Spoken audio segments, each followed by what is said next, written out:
Hello, कैसे हैं आप सब। मैं आपका मेंटर और आप देख रहे हैं लर्निंग विदाउट रूल्स का एक नया और फ्रेश सेशन। आज हम यहाँ पर उपस्थित हुए हैं फिलर्स के एक नए एपिसोड के साथ और एपिसोड नंबर है 14। सेशन को शुरू करेंगे, लेकिन उससे पहले जो लोग इस चैनल पर नए हैं और वैसे पुराने लोग जिन्होंने अब तक चैनल को सब्सक्राइब नहीं किया है तो प्लीज सब्सक्राइब कर लीजिए। बेल आइकन प्रेस करके नोटिफिकेशन को ऑल पर रखिएगा ताकि यहाँ से जो भी वीडियो अपलोड हो उसकी सूचना समय से मिले और कोई भी सेशन मिस ना हो।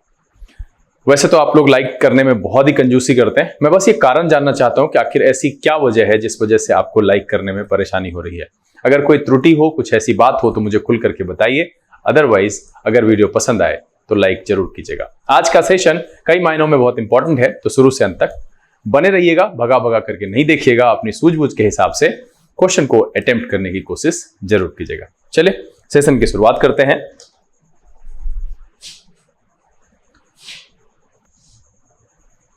लर्निंग इंग्लिश विदाउट रूल्स के सेशन में एक बार फिर से आप सबका तहे दिल से स्वागत है। उम्मीद है आप सब तैयार हैं, तो चलिए फटाफट लेते हैं सेशन का पहला सवाल और आपका समय शुरू होता है अब।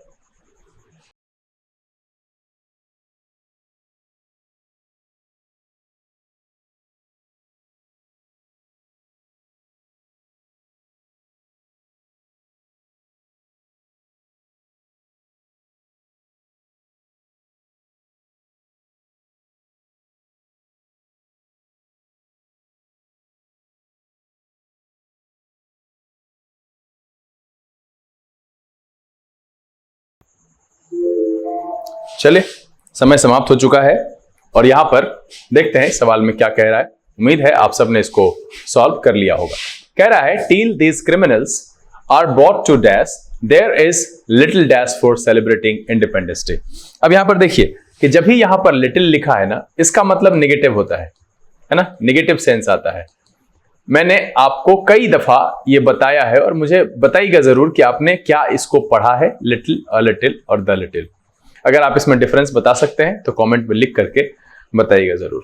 तो यहां पर नेगेटिव का सेंस आ रहा है। कह रहा है कि till this criminals are brought to dash there is little dash for celebrating. अब देखिए यहां पर कह रहा है रियलिस्टिक फॉर, यहां रियलिस्टिक का सेंस नहीं आएगा, लिटिल रियलिस्टिक फॉर सेलिब्रेटिंग। उसके बाद देखिए लिटिल सक्सेस, यहां पर सक्सेस की नहीं, सफलता तो आजादी के लिए पहले ही हो चुकी है। कह रहा है कि सही मायने में इंडिपेंडेंस जो है वो उसके बारे से रिलेटेड कुछ कह रहा है। होप का भी यहां पर कोई मीनिंग नहीं होगा, कारण का भी कोई मतलब नहीं आता है, सिंपल सा है, यहां से खत्म हो जाता है। और वैसे भी कह रहा है till this criminals are brought to, main stream कहने का कोई मतलब ही नहीं होगा। ठीक है, तो यहां सीधा सा अगर हम इस शब्द को देखते हैं, इस पेयर को, कि till this criminals are brought to justice, अगर जस्टिस तक नहीं लाया जाता है, there is little justification for celebrating independence, फिर इंडिपेंडेंस के लिए कोई जस्टिफिकेशन की बात यहां पर रह नहीं जाती है। तो इसीलिए इस सवाल का जो जवाब है वो है आपका ऑप्शन नंबर ए। पहले फिलर में आएगा जस्टिस, दूसरे में आएगा जस्टिफिकेशन। चलिए लेते हैं अगला सवाल और आपका समय शुरू होता है अब।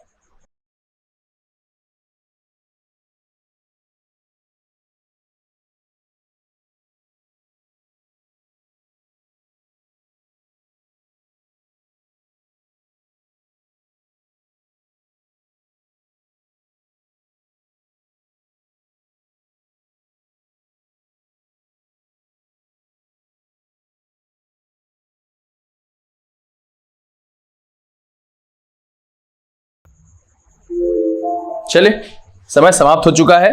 कह रहा है कि dash strikes bring the administration to a dash halt. Halt का मतलब आपको पता होता है कि छोटी सी जो विराम होती है उसको हॉल्ट कहते हैं। तो कह रहा है कि सीरियस हॉल्ट, ठीक है, ग्राइंडिंग हॉल्ट, टेम्पररी, यहां पर जो है हॉल्ट के सेंस में हॉल्ट ऑलरेडी टेम्पररी होता है, तो यहां इस सेंस में यहां पर, और यूजुअल स्ट्राइक्स, ये भी जो है मेरा मीनिंग फिट नहीं बैठ रहा है। फिर मोनोटोनस का मतलब देखिए निरस के सेंस में आता है, तो मोनोटोनस का यहां कोई सेंस नहीं बनेगा, मोनोटोनस स्ट्राइक का कोई मतलब नहीं बनेगा। ठीक है, हॉन्टिंग स्ट्राइक्स का कोई मतलब नहीं बनेगा। तो यहां पर तीन ऑप्शन मेरे यहां से एलिमिनेट हो चुके हैं। पहला है अनएंडिंग, दूसरा है फ्रीक्वेंट। सबसे बेहतरीन जो लग रहा है वो लग रहा है फ्रीक्वेंट, कि वो जो बार बार होता है फ्रीक्वेंट स्ट्राइक्स, अनएंडिंग का नहीं मतलब है यहां पर, फ्रीक्वेंट स्ट्राइक्स ब्रिंग। और यहां पर जब अनएंडिंग की बात करेंगे तो फिर यहां पर हॉल्ट की बात होगी नहीं भैया, तब तो कंप्लीटली विराम लग जाएगा वहां पर।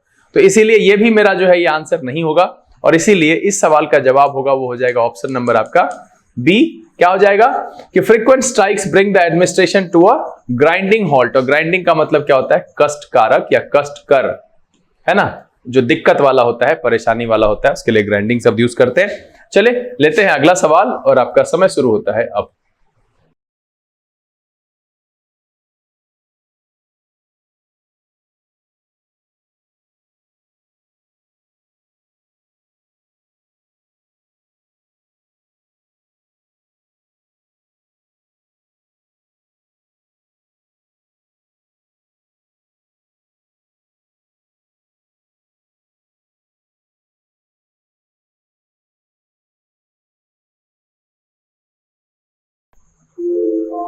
चलिए समय समाप्त हो चुका है। क्या कह रहा था, entire political establishment should be dash for the dash in the system of governance. अब यहां पर देखिए, यहां जो पहला वर्ड है blamed, degradation, convicted, hazards, question, answers, answers in the system of governance, इसका कोई मतलब ही नहीं है। ठीक है, entire political establishment should be question, held and role, role in the system of governance, यहां पर भी हेल्ड का कोई मतलब ही नहीं है। पनिश्ड कह रहा the entire political establishment should be punished for the result in the system of governance, ये भी यहां पर ठीक नहीं लग रहा है। अनकॉन्विक्टेड का तो कोई मतलब ही नहीं है। देखिए अगर इसको आप देखिएगा, कह रहा है the entire political establishment should be blamed for the degradation, और इसका मतलब आप जानते ही हैं पतन से होता है। तो सिस्टम ऑफ गवर्नेंस का जो पतन हो रहा है उसके लिए पॉलिटिकल एस्टेब्लिशमेंट को ब्लेम किया जाना चाहिए। The entire political establishment should be blame. तो इसलिए इस सवाल का जवाब जो है वो है आपका ऑप्शन नंबर ए में। चलिए अगला सवाल लें और आपका समय शुरू होता है अब।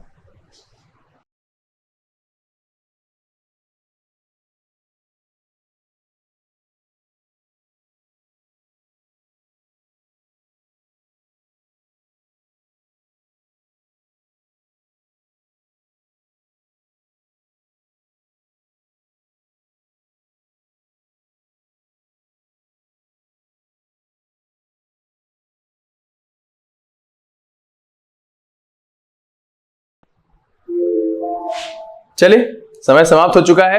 कह रहा है dash operations against terrorist which have been in disarray for quite some time need to be dash. अब देखिए मिलिटेंसी ऑपरेशंस अगेंस्ट टेररिस्ट, अब ये मिलिटेंसी ऑपरेशन का यहां कोई मतलब नहीं है, खत्म आ जाएगा। ठीक है, insurgency transparent, transparent need to be transparent, to के बाद ये इस तरीके से नहीं लिख सकते। इंसर्जेंसी ऑपरेशंस, यहां पर भी इसका कोई मीनिंग नहीं आएगा। कह रहा है मिलिट्री ऑपरेशंस अगेंस्ट टेररिस्ट है, ये लग रहा है। आगे कह रहा है which have been in disarray quite some need to be diagnosed. अब इसको डायग्नोस्ट करने की क्या जरूरत है, यहां पर डायग्नोस्ट शब्द यहां पर ठीक से नहीं बैठेगा। काउंटरिंग ऑपरेशंस, और सबसे बेहतर देखिए यहां पर offensive operations against terrorist which have been in disarray for quite some time need to be revitalised. Revitalise का मतलब क्या होता है, अधिक मजबूत बनाना, है ना। जो क्या कह रहा है which have been in disarray for quite some time, need to be क्या करना है, रिवाइटलाइज करने की जरूरत है। तो यहां पर ये भी मेरा यहां से एलिमिनेट हो जाता है, और इसीलिए, और इंसर्जेंसी का मतलब विद्रोह और बगावत से है, तो इसलिए इस सवाल का जवाब जो है वो है आपका option number C, offensive and revitalise. कह रहा है ऑफेंसिव ऑपरेशंस अगेंस्ट टेररिस्ट, जो टेररिस्ट के खिलाफ ऑफेंसिव ऑपरेशंस होते हैं वो क्या हो रहा है, which have been in disarray for quite some time need to be revitalised, मतलब है उसको अधिक मजबूत करने, रिवाइटलाइज करने की जरूरत है। इसलिए इस सवाल का जवाब जो है वो है आपका ऑप्शन नंबर सी। चलिए अगला सवाल ले और आपका समय शुरू होता है अब।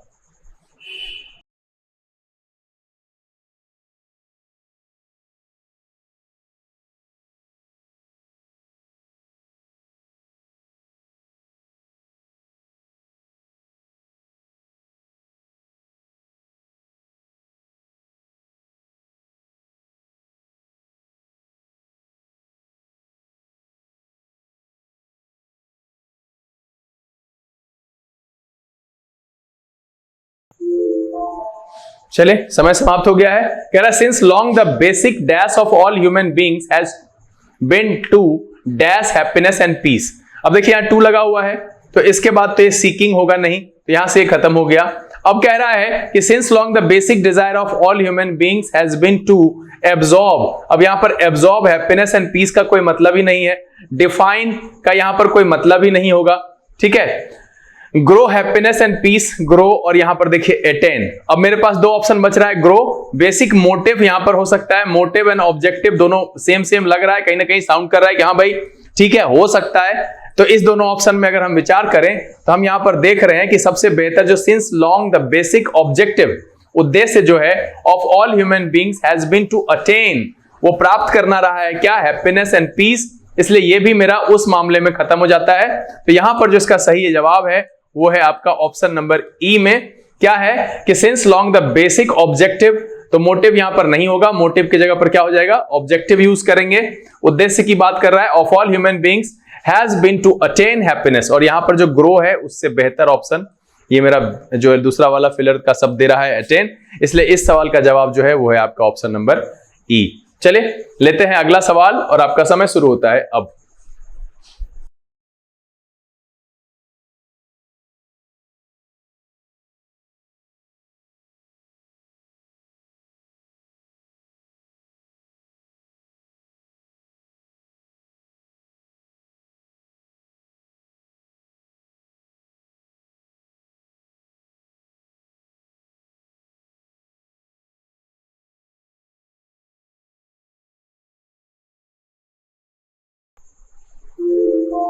चले समय समाप्त हो गया है और यहां पर देखिए क्या कह रहा है कि we need to dash that our goal in life dash achieving happiness peace and bliss. अब देखिए कह रहा है कि that our goal in life demands, includes, deserves, desires and promotes. अब यहां पर कहें लाइफ प्रमोट्स अचीविंग, इसका कोई मतलब ही नहीं होगा, ठीक है, ये नीड टू अंडरस्टैंड कहीं कहीं लग भी रहा है, ठीक है। आगे देखिए फिर क्या कह रहा है कि focus, we need to focus that our goal in life demands, ये भी कहीं ना कहीं वीक पड़ रहा है। डिजर्व्स ये लग रहा है, डिजायर्स, लाइफ डिजायर्स नहीं, यहां पर ये भी जो है कहीं ना कहीं गड़बड़ लग रहा है। तो इस दोनों में बहुत ही नजदीकी दावेदारी है कि includes and deserves. We need to think नहीं होगा, वी नीड टू बिलीव, हमें यह विश्वास करने की जरूरत है that our goal in life includes, सिर्फ जो है achieving happiness peace and bliss, सिर्फ यही नहीं है, इसको भी इंक्लूड करती है। और सबसे बेहतरीन जो ऑप्शन यहां पर इसको आंसर बनाता है बी नंबर ऑप्शन को, वो है इंक्लूड्स, क्योंकि इसके अलावा भी बहुत कुछ हमको अचीव करना होता है, बट ये उसमें शामिल है, life includes achieving happiness peace and bliss. तो इसीलिए इस सवाल का जवाब है वो है आपका ऑप्शन नंबर बी। देखिए मैंने हमेशा से कहा है कि इस तरह के फिलर्स के मॉक टेस्ट को बनाते समय आपको एक तो sense of humour, common sense को अप्लाई करना पड़ेगा कि क्या वहां पर सटीक बैठ रहा है संदर्भ में। इसके लिए बहुत सारा पढ़ना पड़ेगा, न्यूज़पेपर पढ़ेंगे, आइडियोलॉजी क्रिएट होगी, एक कॉन्सेप्ट क्रिएट होगा, आपको मन में लगेगा कि ये क्यों नहीं, ये क्यों हो रहा है। तो वो जब आप मानसिक तौर से विकसित होंगे, आपकी बुद्धिमत्ता जो विजडम डेवलप होगा आपके अंदर, सेंस ऑफ अंडरस्टैंडिंग डेवलप होगा, तब जाकर के शब्दों का चुनाव कर पाएंगे। दूसरा है कि आपको एलिमिनेशन का ध्यान रखना चाहिए कि कौन सा हो सकता है, कौन सा नहीं हो सकता है, इस आधार पर आप बेहतर सॉल्व कर पाएंगे। चलिए लेते हैं अगला सवाल और आपका समय शुरू होता है अब।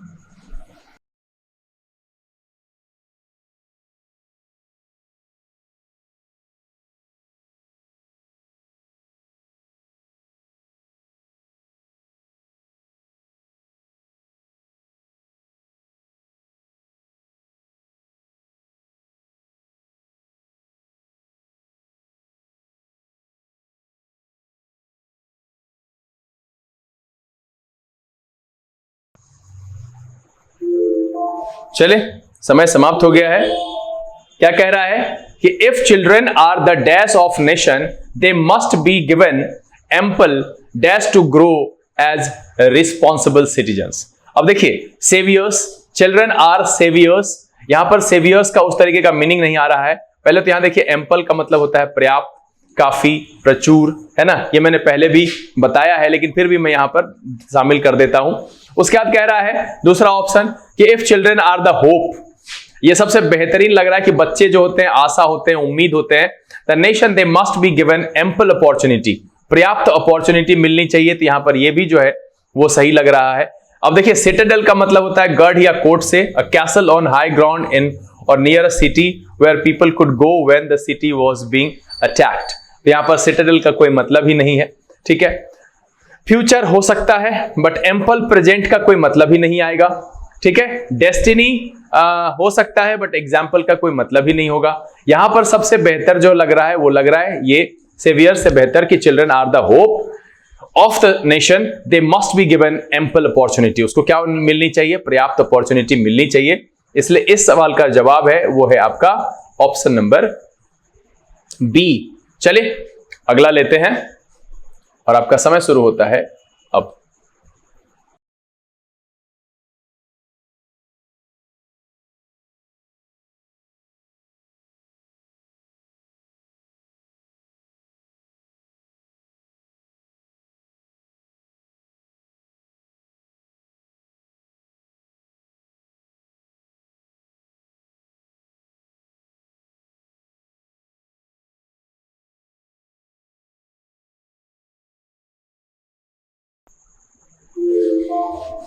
चलिए समय समाप्त हो चुका है। कह रहा है it is a tragic paradox that people who have dash educational skills should be without dash for upward social and economic mobility. अब कह रहा है distinguished skill, greatest, have greatest, यहां पर देखिए द नहीं है तो ये वाला मेरा ऑप्शन खत्म हो जाएगा। ठीक, उसके बाद देखिए बेसिक एजुकेशनल स्किल्स और एक्सेप्शनल एजुकेशनल स्किल की बात कर रहा है। बेसिक प्रेस्टिजियस और प्रेस्टीज है, prestigious educational skills should be without Prestige, ऐसा फिर यहां पर ये कंट्राडिक्टरी लग रहा है तो ये मेरा आंसर नहीं होगा। ठीक है, और हु विदाउट स्किल, अब देखिए फिर यहां पर कह रहा है डिस्टिंग्विश्ड एजुकेशनल स्किल और फिर कह रहा है विदाउट स्किल, तो ये भी मेरा यहां से एलिमिनेट हो गया। ठीक है, basic educational skills should be without expertise, सबसे बेहतर है यहां पर ऑप्शन नंबर ये डी। एवेन्यूज का मतलब होता है इसका मार्ग से, रास्ता से, तो यहां पर देखिए क्या कह रहा है कि अगर हम इस सेंस को देखें तो सबसे बेहतरीन आंसर आ रहा है, ये भी यहां से खत्म हो जा रहा है। It is a tragic paradox that people who have exceptional educational skills should be without avenues for upward social and economic mobilities, और इसीलिए इस सवाल का जवाब होता है वो आता है डी। एवेन्यूज का मतलब होता है मार्ग से, रास्ता से, तो यहां पर क्या कह रहा है कि शुड बी विदाउट एवेन्यूज, है ना, for upward social and economic mobility, बिल्कुल यहां पर संदर्भ में फिट बैठ रहा है, इसलिए यह भी इसका आंसर नहीं है। सवाल का जवाब क्या आ गया आपका डी। चलिए अगला सवाल लेते हैं और आपका समय शुरू होता है अब।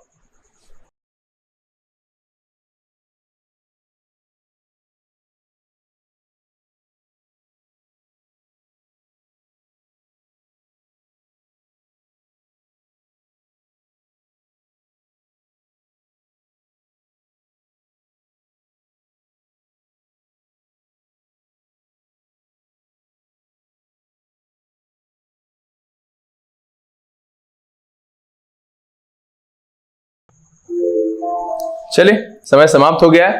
कह रहा है now the educational courses in many institutions are sold and even dash for dash prices. अब देखिए कॉम्पिटिटिव प्राइसेस, सोर का मतलब, ये फैबुलस का मतलब शानदार और ढेर सारा से होता है, सोर का मतलब उड़ान या तेजी से बढ़ता हुआ या बढ़ना होता है, तो soaring prices for soaring prices, यहाँ कवर प्राइसेस नहीं आएगा। ठीक है, हैंडी प्राइसेस यहां पर सेंस नहीं आ रहा है। ठीक है, ग्लैमराइज्ड एंड सोरिंग का सेंस कहीं ना कहीं से, एक देखिए कॉम्पिटिटिव प्राइस।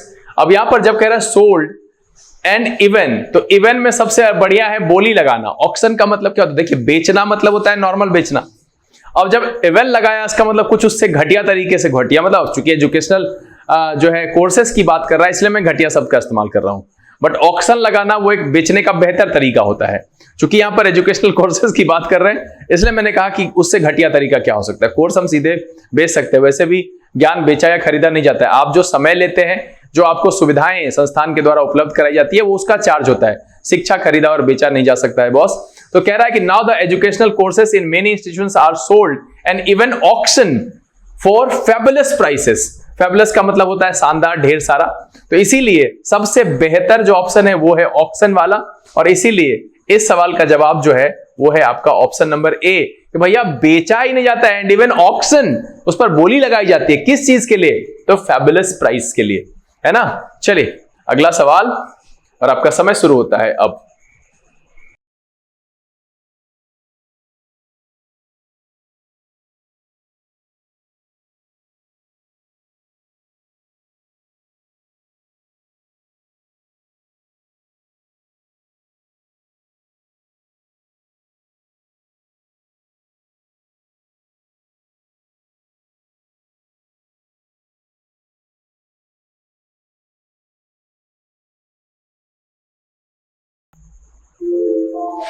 चलिए समय समाप्त हो गया है। कह रहा लिमिटेड डैश ऑफ रिसोर्सेस, जब यहां पर रिसोर्सेस लिख दिया है and their limited potential is everybody's dash, everybody's story, everybody's game का कोई मतलब नहीं है, एवरीबॉडीज रिस्पॉन्सिबिलिटी का कोई मतलब नहीं है, एवरीबॉडी नॉलेज हो सकता है, कंसर्न हो सकता है, स्टोरी हो सकता है। देखते हैं इसमें से क्या क्या हो सकता है। अब यहां पर 3 मेरे पास है, कह रहा लिमिटेड एरिया ऑफ रिसोर्सेस, उससे बेहतर लग रहा है अवेलेबिलिटी इन स्कोप, तो एरिया यहां से खत्म हो गया। Limited availability of resources and their limited potential is everybody's concern, सबसे बेहतर तो यही लग रहा है कि सब लोगों का कंसर्न क्या है भैया, लिमिटेड अवेलेबिलिटी और उसका लिमिटेड पोटेंशियल। तो इसीलिए इस सवाल का जो सही जवाब दिख रहा है वो दिख रहा है ऑप्शन नंबर सी का, कि लिमिटेड अवेलेबिलिटी और उसका लिमिटेड पोटेंशियल हर व्यक्ति का कंसर्न है। तो इसीलिए सवाल का जवाब हो गया सी। हम बढ़ते हैं आगे की तरफ, लेते हैं अगला सवाल। समय शुरू होता है अब।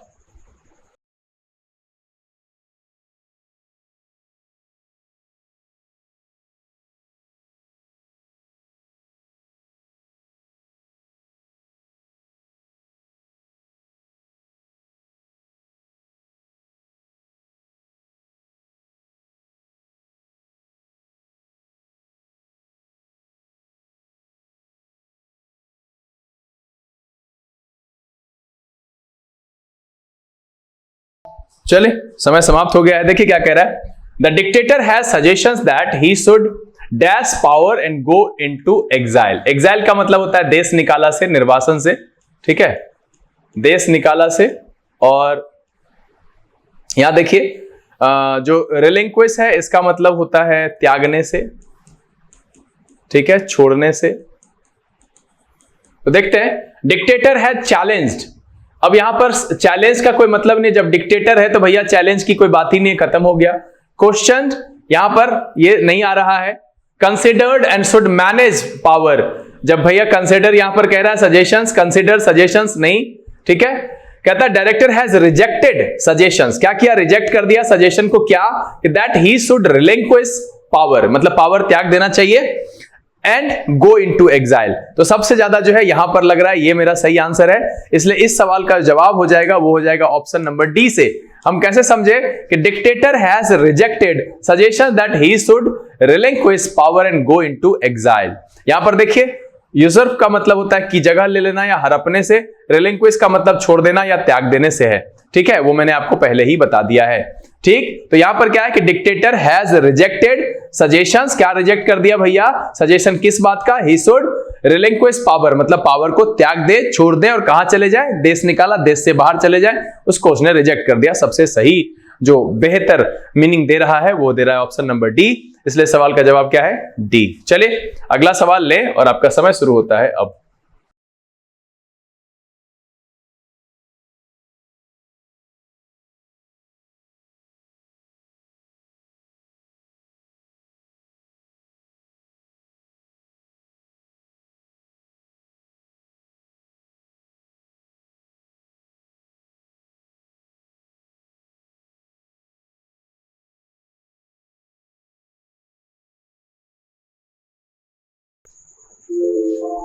चलिए समय समाप्त हो गया है, देखते हैं। कह रहा they are similarly not dash if such preferential treatment dash to sectarianism and inefficiency. अब यहां पर इसका मतलब समझने की कोशिश कीजिए, क्या कह रहा है। इनएफिशिएंसी कहने का मतलब है अप्रभाविता को, सेक्टोरियनिज्म का मतलब है सांप्रदायिकता से, ठीक है। प्रेफरेंशियल का मतलब होता है कि आप किसी को प्रेफर करते हैं, मतलब जो मान्य नहीं है, ऐसा व्यवहार जो कहीं पर आप प्रेफर करके कुछ कर रहे हैं, प्रेफरेबल ट्रीटमेंट दे रहे हैं किसी को और किसी को नहीं दे रहे हैं। तो कह रहा है कि they are similarly not dash, तो यहां पर जनरेट्स टू सेक्युलरिज्म कहीं नहीं लग रहा है, जनरेट्स होना चाहिए सीधा सीधा, यहां पर टू इसके साथ लग रहा है, तो ये मेरा यहां से गड़बड़ हो जाएगा। कह रहा है ना preferential treatment generates secularism and inefficiency, तो कहीं ना कहीं वो ठीक लगता, लेकिन लीड्स टू इसके बाद सीधा सीधा लीड्स के साथ वो फिट बैठ रहा है। अब यहां पर देखिए कि अगर हम इसको यहां पर फिट करें, दे आर सिमिलरली, उससे पहले देखिए सेक्युलरिज्म का मीनिंग देख लीजिए, इसका मतलब होता है सांप्रदायिकता से। एक और शब्द है यहां पर इर्क, इसका मतलब होता है गुस्सा दिलाने से। एक और है एस्टोनिश, इसका मतलब होता है चकित करना, ठगासा या आश्चर्य होने से। एम्यूज का मतलब आप जानते ही हैं, मन बहलाने से होता है, एम्यूजमेंट पार्क आपने सुना होगा।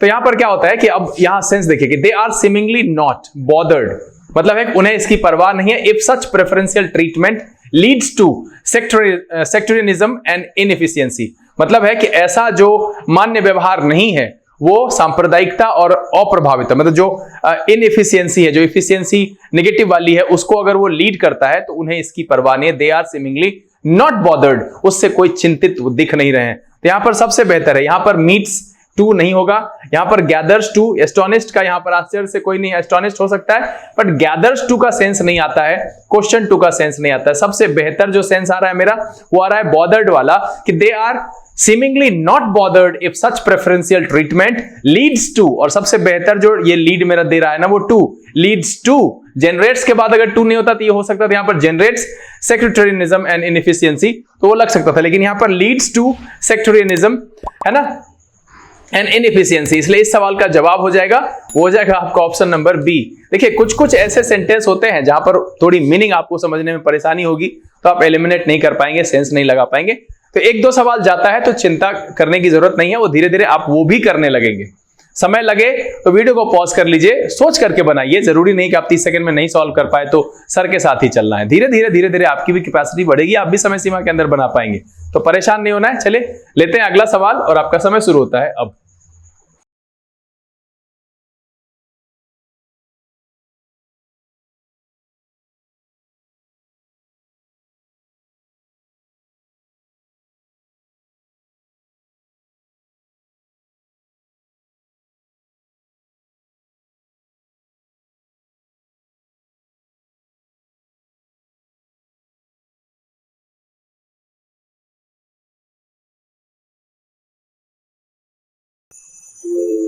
चले समय समाप्त हो चुका है। देखिए क्या कह रहा है, the trouble with polio is that there is no dash for it.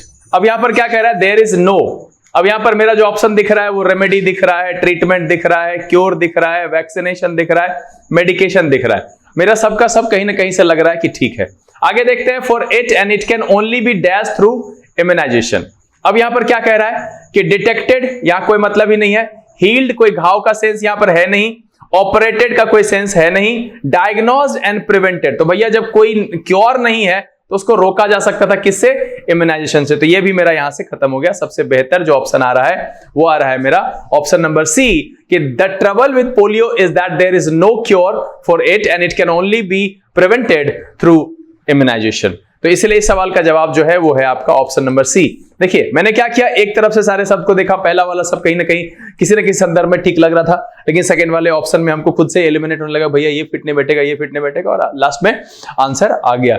इसलिए पेशेंस रखना बहुत जरूरी है, आराम से धैर्य रख के बनाइए। ये सेशन आपको सिखाएगा कि अप्रोप्रिएट शब्दों का चुनाव कॉन्टेक्स्ट के हिसाब से, संदर्भ के हिसाब से समझकर कैसे करते हैं। चलिए लेते हैं हम सेकेंड लास्ट क्वेश्चन और आपका समय शुरू होता है अब।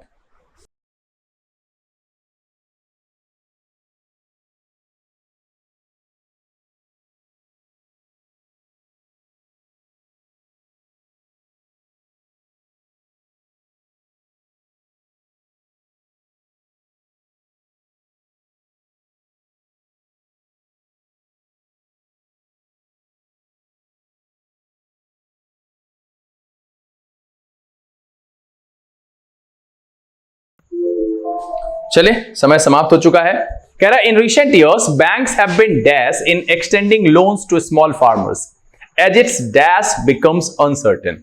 अब यहां पर देखिए, जब लोन की बात कर रहा है, सीधा सीधा जब लोन की बात कर रहा है तो बैंक क्या करेगा, उसकी रिकवरी करेगा। लॉस, प्रोसेस, इंटीग्रिटी, ड्यूज का कोई मतलब ही नहीं होता है। कह रहा है कि small farmers as its recovery becomes uncertain, इसकी रिकवरी जो है वो अनसर्टेन होगी। तो सीधा सीधा सवाल का जो जवाब दिख रहा है वो दिख रहा है ऑप्शन नंबर ए में, कि भैया वो बैंक जो है ना कॉशस हो गया है। In recent years banks have been cautious in extending loans to small farmers as its recovery becomes uncertain, क्योंकि रिकवरी अनसर्टेन हो गया। चले लेते हैं अगला सवाल जो कि आखिरी है और आपका समय शुरू होता है अब।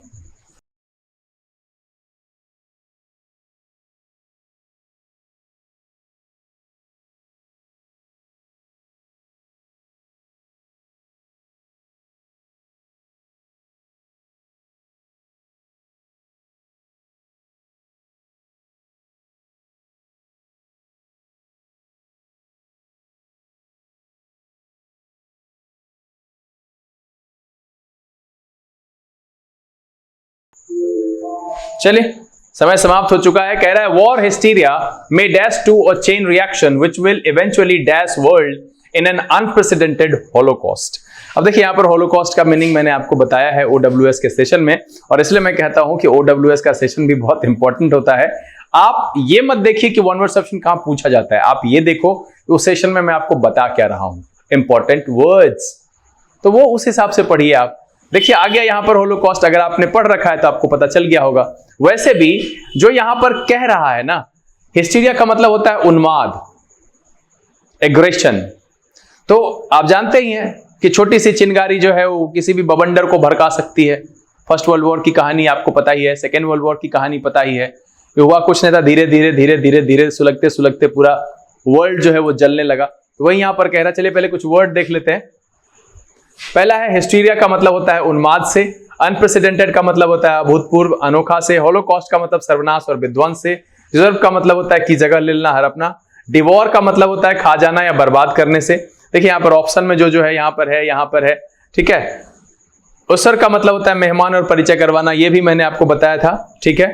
एनगल्फ का मतलब होता है निगल लेना और परिग्रहण करना। तो इतने सारे शब्द इसमें आए, जिसमें से कि बहुत सारा मैंने आपको OWS में कराया है, जैसे कि मैंने होलोकॉस्ट कराया है, यूजर्व कराया है, असर कराया है, तो ये सारे मैंने वहां पर आपको कराए हैं। तो इसलिए उस हिसाब से वो सेशन भी बहुत इंपॉर्टेंट है, और मजाक मजाक में ही मैंने उसके 33 एपिसोड्स डाल दिए हैं। कल उसका हो सकता है एक नया एपिसोड आ जाए। तो चलिए देखिए क्या कह रहा है, वॉर हिस्टीरिया में। अब यहां पर सबसे पहले क्या कह रहा है ना, इवेंचुअली डैश द वर्ल्ड जो है इन एन अनप्रेसिडेंटेड होलोकॉस्ट। अब यहां पर जो इसका मतलब है कि जगह ले लेना, हड़पने का कोई सेंस नहीं है। यहां पर डिवोर का मतलब खा जाना, बर्बाद करने के सेंस में कह रहा है कि ठीक है।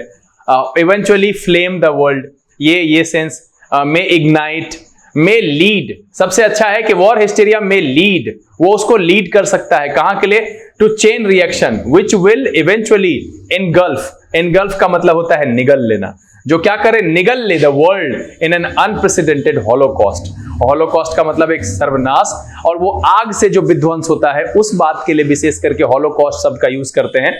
तो आग से जो बर्बादी होती है, जला देने, एकदम जो आग से विध्वंस होता है, उसके लिए हम होलोकॉस्ट का इस्तेमाल करते हैं। तो ये सबसे बेहतरीन आंसर दिख रहा है, war hysteria may lead to a chain reaction which will eventually engulf the world in an unprecedented holocaust। और इसीलिए इस सवाल का जवाब हो जाएगा, वो हो जाएगा आपका ऑप्शन नंबर ई।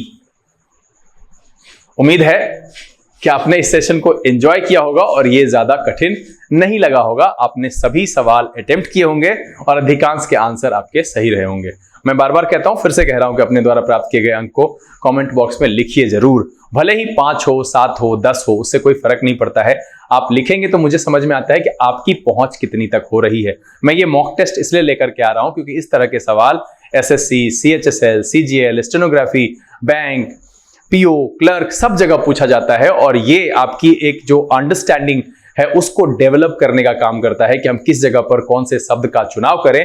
वर्ड्स के यूजेस को भी समझाता है, तो इसीलिए ये कई मायने में बहुत ही इंपॉर्टेंट है। तो इसलिए मैं ये सेशन लेकर के आ रहा हूं। अभी ये और सेशंस भी आएंगे। उम्मीद तो ये है कि आज वाला ये सेशन आपको पसंद आया। अगर ये वीडियो अच्छा लगा तो आप इसे लाइक कर दीजिए। अब तक चैनल सब्सक्राइब नहीं किया है तो देर किस बात की है, सब्सक्राइब कर लीजिए, क्योंकि यहाँ से बहुत ही इंपॉर्टेंट सेशन आता है। कल का सेशन फिर आएगा, द हिंदू एडिटोरियल वोकैबुलरी, तो नजर बनाए रखिएगा। समय यहाँ से विदा लेने का, बहुत जल्द इस तरह के एपिसोड के साथ फिर आपके सामने उपस्थित होंगे। तब तक के लिए आप घर में रहिए, अपना और अपने परिवारजनों का ख्याल रखिए, खुश रहिए, मस्त रहिए। Learning is without rules. This is BK Singh signing off. Keep reading, keep practicing. Thank you. God bless you.